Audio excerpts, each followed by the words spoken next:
Hello दोस्तों, आज हम गेम खेलते खेलते एक राजा और एक रानी की स्टोरी भी सुनेंगे। बहुत समय पहले एक विशाल और सुंदर राज्य में राजा विक्रम और रानी मीरा का शासन था।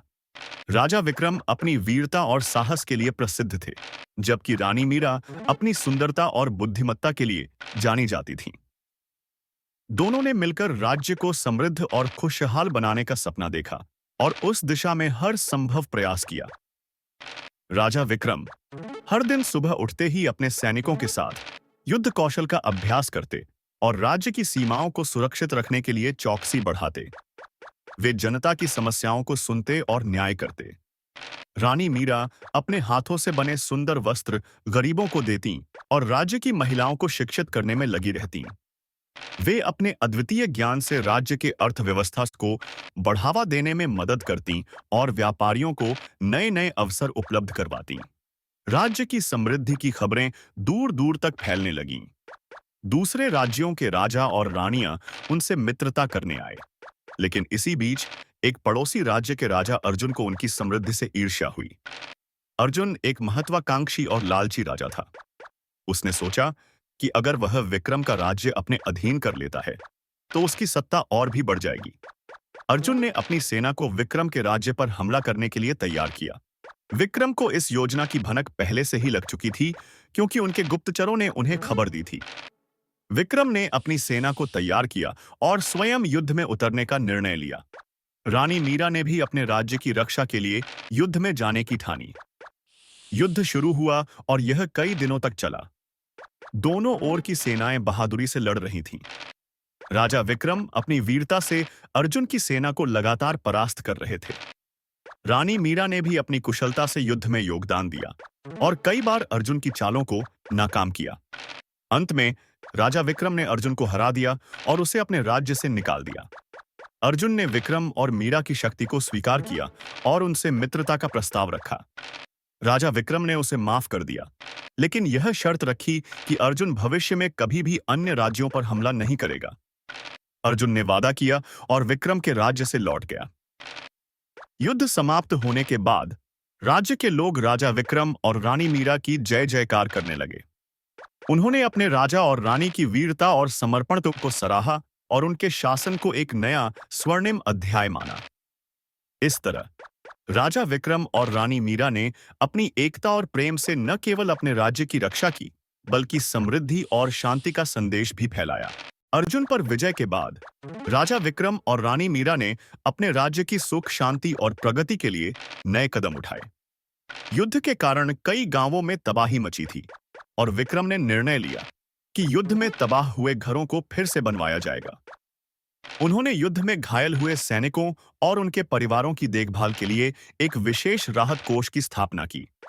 रानी मीरा ने स्वयं राहत कार्यों का निरीक्षण किया और हर परिवार से व्यक्तिगत रूप से मिलकर उनकी समस्याओं को समझा। राजा विक्रम ने राज्य के चारों ओर मजबूत किलेबंदी का कार्य शुरू करवाया, ताकि भविष्य में राज्य और सुरक्षित हो सके। उन्होंने अपने राज्य में युवा सैनिकों की एक विशेष सेना तैयार करने का फैसला किया, जिन्हें युद्ध के आधुनिक कौशल सिखाए जाएंगे। इस सेना का नाम विजय वाहिनी रखा गया और इसमें सबसे कुशल और ईमानदार युवाओं को शामिल किया गया। विक्रम चाहते थे कि उनका राज्य हर तरह से सुरक्षित और सशक्त बने। रानी मीरा ने भी अपनी बुद्धिमत्ता से राज्य की अर्थव्यवस्था में सुधार का बीड़ा उठाया।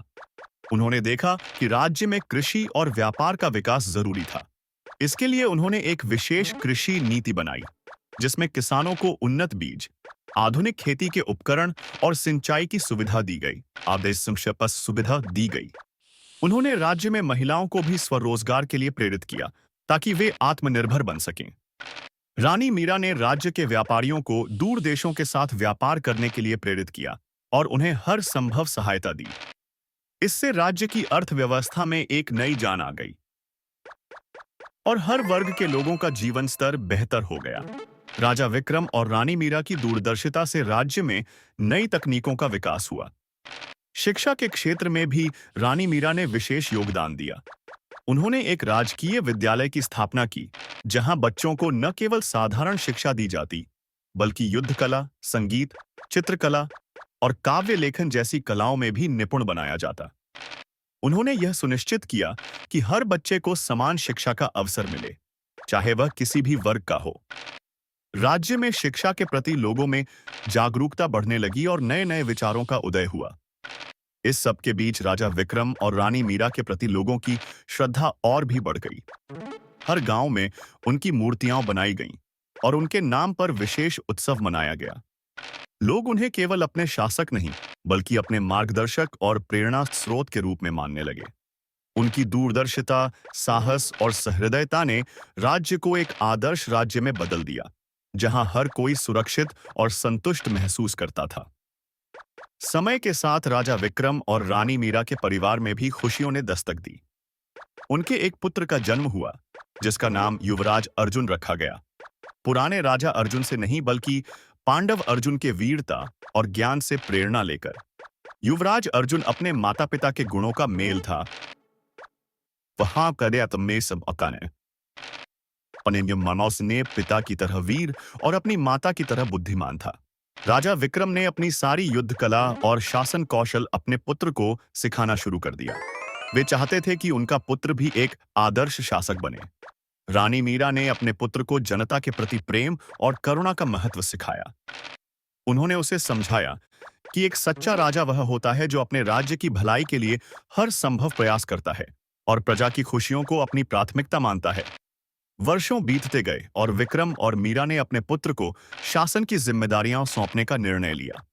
उनके जीवन का उद्देश्य अब अपने पुत्र के माध्यम से राज्य में और अधिक खुशहाली और विकास लाना था। इस प्रकार राजा विक्रम और रानी मीरा ने एक ऐसा राज्य स्थापित किया जहां हर कोई समृद्धि और शांति का आनंद ले रहा था।